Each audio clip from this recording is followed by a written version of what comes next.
Pablo Enrique, él es contador y está justamente en contacto con nosotros para poder ampliar este tema. Bienvenido a esta edición de ahora. Buenas noches, Evangelina, Fernando y a todo el equipo de Canal 9. ¿Cómo les Muchas va? gracias, muy bien. Bueno, en principio, ¿a qué se debe ese 0,6% de diferencia respecto de abril para mayo en cuanto al descenso, ¿no? de la inflación? ¿Hay una explicación? Sí, primero ustedes hicieron una muy buena introducción. Creo que de estos datos que debemos recordar siguen siendo preocupantes. No es normal para ningún país del mundo en términos de planificación y ejecución de cualquier presupuesto un porcentaje que se inicie con un 7% de inflación. Ujú. Pero la noticia más importante de este indicador es que se rompió con una espiral creciente de los últimos 5 meses, ¿sí? Y pasamos en la actualidad a ese 7-8 que bien mencionaban en la introducción. Asimismo, como bien marcan los 12 rubros que miden la inflación, las principales causantes tienen que ver con específicamente el aumento de los servicios, tanto del gas como de la electricidad. Y acá hay que entrar a reclamar una cuestión en particular. Teniendo en vigencia el acuerdo con el Fondo Monetario Internacional, una de las exigencias del organismo justamente ha sido la eliminación de los subsidios a los servicios públicos, lo cual Ujú. obviamente ocasiona un importante incremento en las economías domésticas de cada uno de los argentinos y de las argentinas. Pero otro dato importante que surge de esta información brindada por el INDEC en el día de hoy por la tarde es que el rubro de alimentos y bebidas está en el 5,8 por debajo del 7,8 del nivel general de precios que arroja el indicador, ¿sí?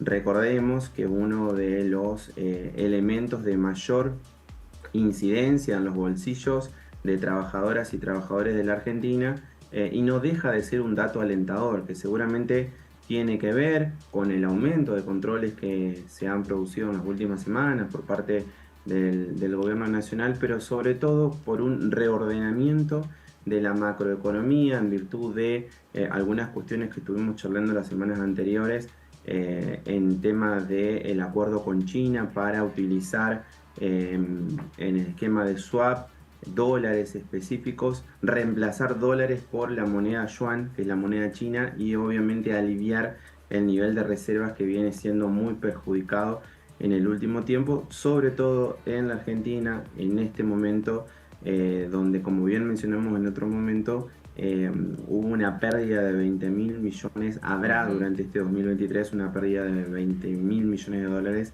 por efecto de la sequía. Eh, Pero en definitiva, decir que son datos que comienzan a marcar un cierto sendero ¿Y de cuándo, reducción de la claro, inflación y eso cuándo se puede considerar que existe una tendencia de baja de la inflación? ¿Cuántos meses consecutivos se deben registrar con cifras justamente decrecientes? mínimamente 3-4 meses, Ujú. ¿sí? Y una inflación que se reduzca del 5%. Estamos en etapa de negociación de paritarias y obviamente que todos los gremios van a tener en cuenta en la proyección de inflación que ha tenido un nivel inercial, obviamente, a lo largo de este tiempo. Como bien marcaban, 114 interanual es un número más que preocupante, pero no deja de ser un dato alentador en este escenario que vive la Argentina, del cual ya nos hemos acostumbrado. Lamentablemente nos hemos acostumbrado a vivir con una inflación importante, pero esperemos que siga este sendero de reducción en los próximos meses. Todo indicaría que sí, si se logra este acuerdo que se está intentando Sí. realizar con el Fondo Monetario Internacional, que nos facilitaría o la mitad o el total de los 10.000 millones de desembolso que tiene planteado para este año, sumado al reciente acuerdo con China que hacemos mención anteriormente. De todas maneras sigue siendo preocupante, ¿no? Fundamentalmente lo de alimentos por bueno, los estratos sociales a los que afecta, teniendo en cuenta que no tienen ingresos que aumenten al mismo nivel. Sigue la pérdida del poder adquisitivo de una manera notable. Argentina tiene un 40% de pobreza aproximadamente y lo mismo de economía informal.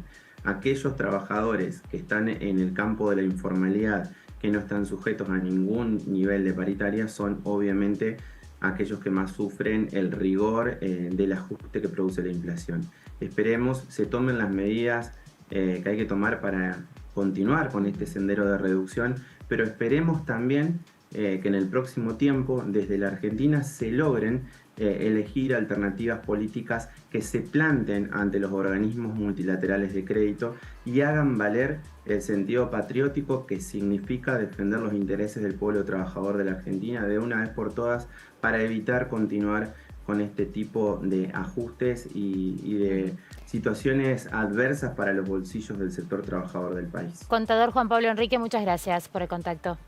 A ustedes como siempre, adiós. Hasta luego. Estamos hablando del 7.8% del